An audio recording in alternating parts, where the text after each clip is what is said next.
So, Scott, I have a question. I mean, I think the attack from Hamas is a brutal attack, against innocent Israelis, and I think what we've seen is a huge outcry from, certainly the Western world, the United States and our allies, everyone standing very clearly with Israel. I mean, would you agree with this? Is that the rise of Hamas, I mean, they were democratically elected in 2006. Do you think that the reason for them being elected is simply the fact that these Palestinians felt no other option was left for them, the fact that they just didn't have a future, and so that they would resort to something of this extremism? I mean, I'm certainly under the belief that Hamas is definitely closer to a terrorist organization than a legitimate, freedom fighter.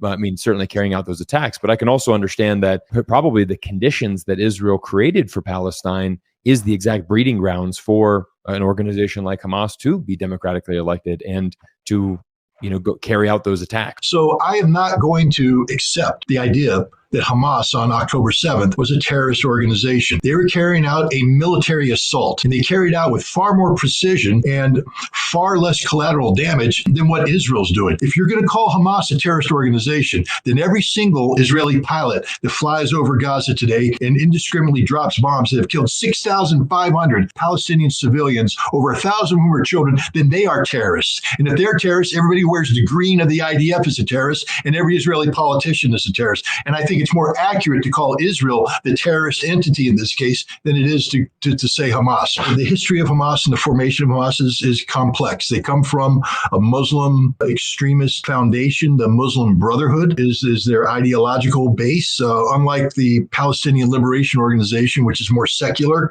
in nature, Hamas is definitely very much fundamentalist in terms of their religious beliefs. The Israelis had been fostering Hamas from the very beginning. I mean, Hamas, was conceived by the Palestinians as its own thing, but it was the Israeli government that said, hey, this we can use. You see, Israel didn't want the Palestinian Liberation Army, or PLO, to become this powerful entity, because the last thing Israel wants is a viable Palestinian state. I'll say that one more time, just so people understand what I'm saying. Israel does not want a Palestinian state, never has, won't tolerate it. They've talked about it, but they knew they were never going to allow it to happen. And one of the ways they prevented it from happening was to create a division within Palestinian population. So they promoted Hamas. They funneled money into Hamas. They openly collaborated with Hamas, even though I don't think Hamas understood they were being collaborated with, and they empowered Hamas. All the terrorist acts that took place in the 1990s took place because Israel wanted them to take place.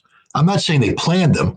What I am saying is that Israel viewed that as a very effective way of not only dividing the Palestinian population, but then demonizing them in the eyes of the world so that there wouldn't be a Palestinian state. You see, if Hamas is around blowing up buses and bridges, no one's going to support a Palestinian state, because everybody has bought into the notion that Israeli security must come first. Israel was facilitating the acts of terror that took place against them by creating the organization that produced the terrorists. That doesn't mean that Israel wasn't hunting them down and killing them. Of course they were. I'm just saying that Israel is not an innocent party here. Benjamin Netanyahu is not an innocent party. In 2005, they made a decision to transition from a terrorist organization. Israel made the decision to transition Hamas from a terrorist organization into a political organization. They coordinated with the Qatari government to pour in millions of dollars to turn Hamas into a political party.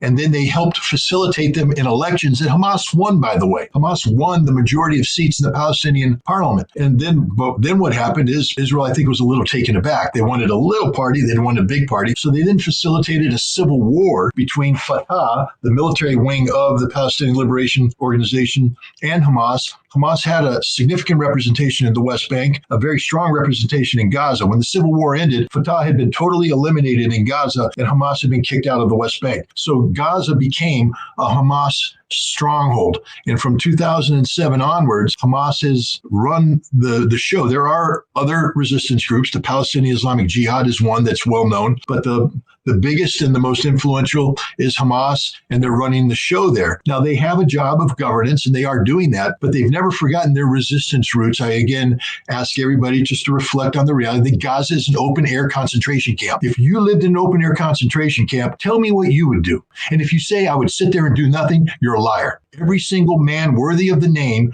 would wake up every morning saying, how do I hurt them? hurt the occupiers, hurt the people that have pinned me in. And they would be very receptive to the message of resistance that comes from Hamas.